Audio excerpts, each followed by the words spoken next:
Robert F. Kennedy Jr. was on one of my favorite podcasts, the Allin podcast, and they gave him a platform to discuss his ideas. And I want to show you an interchange that he had when discussing the media and their reporting on the pharmaceutical companies. I'm going to be back to discuss. Check this 4 minutes. Robert, what's your take on the media? Why can't we get what seems to be honest media coverage? How does this fit into your theory of regulatory capture? Who are they sort of carrying water for, and why? In 2015, I wrote a book on thimerosal, and there was a documentary that came out at that time called Trace Amounts. It was a really good documentary on the mercury-based preservative that was in a lot of vaccines at that time, and it's been removed from most except for the flu vaccine now. But I took that. I had a very close relationship with Roger Ailes, who was the founder of Fox News. I had this weird relationship because when I was 19 years old, I spent 3 months in a tent with him in East Africa.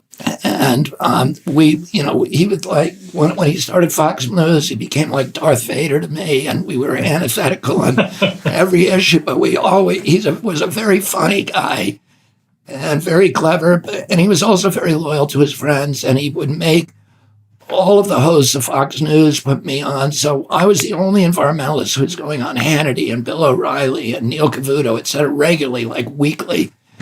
And he made them do that. But I went to him with this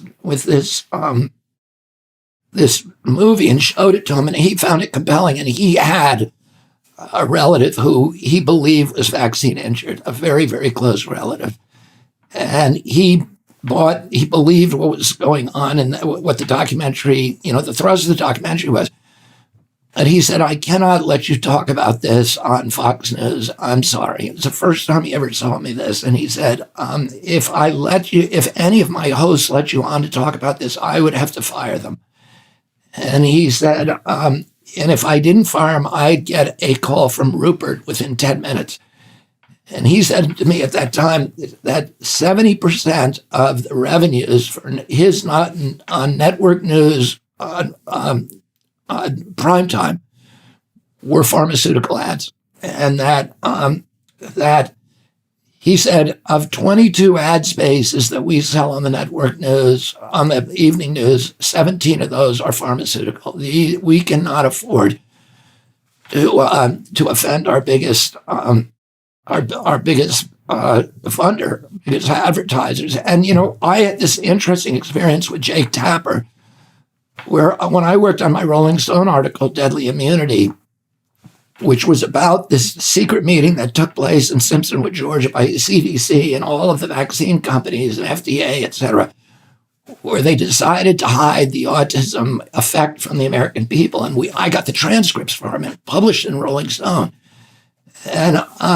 And Jake Tapper worked for 21 days with me on a exclusive story, and he was going to add simultaneously with Rolling Stone publishing it.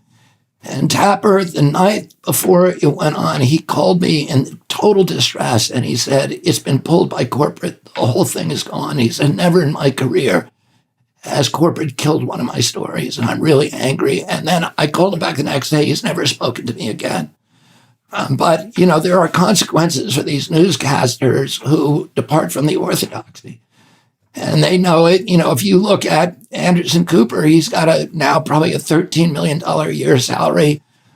But if you actually do the math, probably around 10 million of that comes from Pfizer, which sponsors his show. So, he's working for them. He's not working for us. And, they know who they're working for. What he says is absolutely right. The money controls the media. Follow the money. Show me the money! And the example of Roger Ailes, even in the past, not allowing Robert Kennedy to come on and discuss vaccines that might alienate 70% of his advertisers. As a business, that is a decision that makes sense. You don't want to offend your revenue stream, especially such a large one. Now you compare that to today, where you had the entire US government demand that people take the vaccine, and then threw taxpayer money at the COVID vaccine for Pfizer, for Moderna. It is a giant honeypot giveaway that is flowing to the media, to the drug companies, with the US governor acting as the major pusher of this, and governments around the world. What a fantastic business plan for the pharmaceutical companies. And with this, it's like on overdrive. It is pouring gasoline on a fire, which is why there was this clip of Don Lemon discussing with Sanjay Gupta and trying to take down ivermectin, because one of the things is that if there was a drug that could work, that could prevent COVID, that could deal with COVID, then there would be no emergency use authorization for the created vaccine, in quotes. So this is regarding Joe Rogan, and Sanjay had gone on the show. Joe had torn him up. And then he goes back on CNN, and look at how Don Lemon, who's getting most of his check, much like Anderson Cooper, as Robert Kennedy described, is getting most of his check from pharma. So check this. He did say something about ivermectin that I think wasn't actually correct about CNN and lying, okay? Ivermectin is a drug that is commonly used as a horse dewormer. So it is not a lie to say that the drug is used as a horse dewormer. I think that's important, and it is not approved for COVID. Correct? That's right. That's correct. It is not approved for COVID, and you're right. I mean, the FDA even put out a statement saying, basically reminding people, it was a strange sort of message from the FDA, but that said, you're not a horse, you're not a cow, stop taking this stuff, is essentially what they said, referring to ivermectin. Now, I think what Joe's point that is... It has been approved for humans, but not necessarily for COVID, right? Yeah. That's correct. So yeah, that's directly related to where the money's coming from. It's follow the money. These people are protecting their paycheck. They're protecting the business. And the biggest challenge that I have with this is that it's not a free market when the US government is mandating these vaccines and demanding that their soldiers, that the teachers, that the nurses take it, or else they're going to be out on the street, out of their jobs. And don't you think that it's very likely that money might have flowed into the coffers of these politicians, whether or not it be via campaign contributions or through some other nefarious pattern of money distribution? But that is the unfortunate reality, is that it's on overdrive today, which is why the establishment and the money is coming so hard down upon Robert Kennedy and those who declared during COVID times that maybe we're taking the wrong approach, that they were deemed conspiracy theorists, that they were deemed evil people who wanted to kill grandma.